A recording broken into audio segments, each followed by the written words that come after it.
You're still here, and you get another chance this day to do better and be better.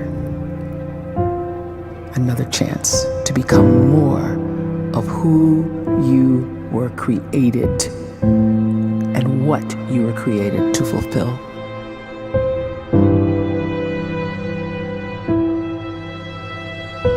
Everyone in the world is capable of living outside the role or beyond the roles that they place themselves in, no matter what it is.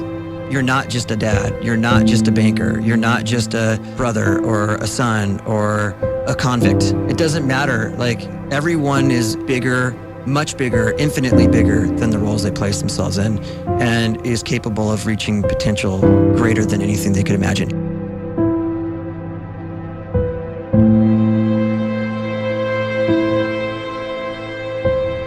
You can live the life you desire. It's right there in front of you. But in order to achieve it, you must first see it, then believe it, and then you must graciously ask and train your brain to help you execute your vision.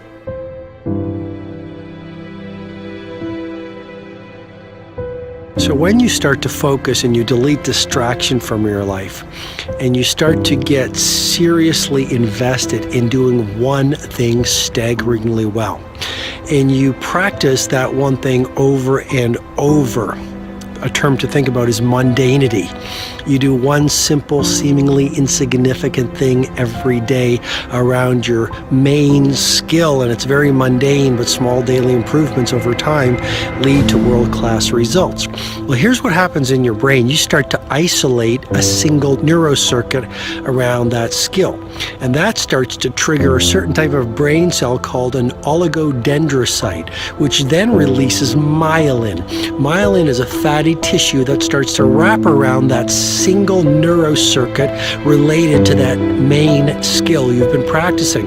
And when myelin starts to wrap around the brain circuit, what happens is you have accelerated learning times, you can see more quickly, heightened perception, and you'll learn more quickly. And that is really the quote-unquote secret of the great producers. It's not a result of some natural gift, but their daily practice, their relentlessness and their grit, their work ethic, and their singular focus and sacrifice. The scripture says we will eat the fruit of our words. You are planting seeds when you talk. At some point, you're going to eat that fruit. My challenge is make sure you're planting the right kind of seeds. If you want apples, you have to sow apple seeds. If you want oranges, you can't plant cactus seeds, poison ivy seeds, mushroom seeds. You're going to reap fruit from the exact seeds that you've been sowing. In other words, you can't talk negative and expect to live a positive life. You can't talk defeat and expect to have victory. You can't talk lack, not enough, can't afford it, never get ahead, and expect to have abundance. If you have a poor mouth, you're going to have a poor life. If you don't like what you're seeing, start sowing some different seeds.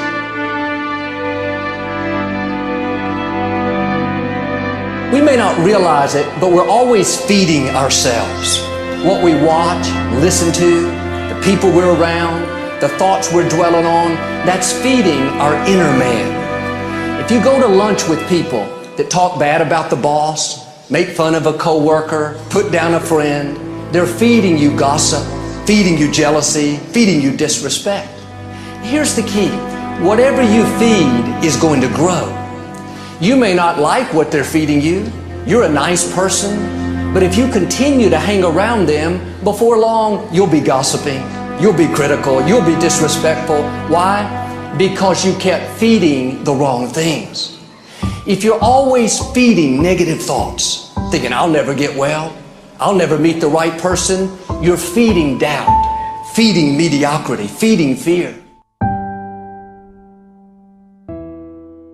If you know exactly what you want to be, you need to spend as much time with people that are actually that already.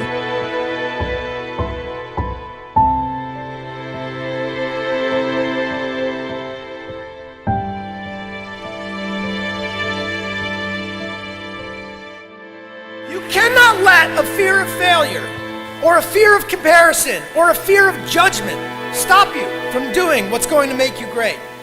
You cannot succeed without this risk of failure. You cannot have a voice without the risk of criticism.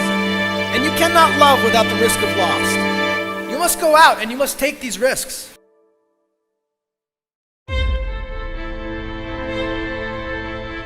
You don't have the time to waste time, because time doesn't wait till you discover your purpose. If you don't know why you was born, time is still moving. And if you discover your purpose at 90 years old, it's too late.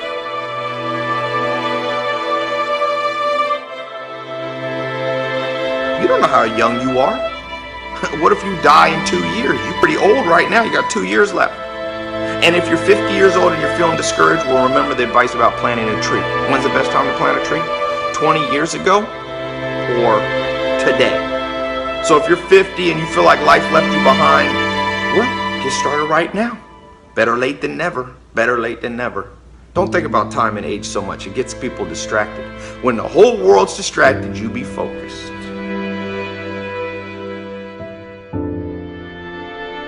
You have to trust your own voice, your own ideas, your honesty, your vulnerability, and through this you will find your way. You do not have to be fearless. Just don't let fear stop you. Live like this as best you can, and I guarantee you will look back on a life well lived. You are capable of greatness in your profession, and more importantly, in your quality of self. Stay hungry. Stay young at heart. Take those risks. You are going to change the world around you in big ways and in small.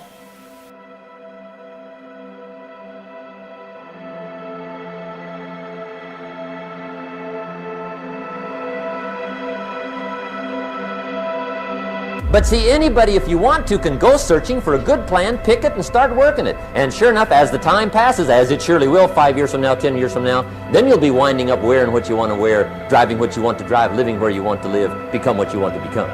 But now's the time to fix the next 10 years. And who can? Anybody.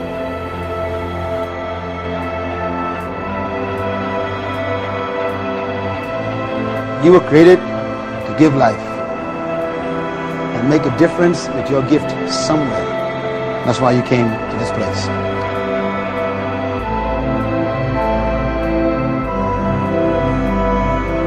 You want to improve?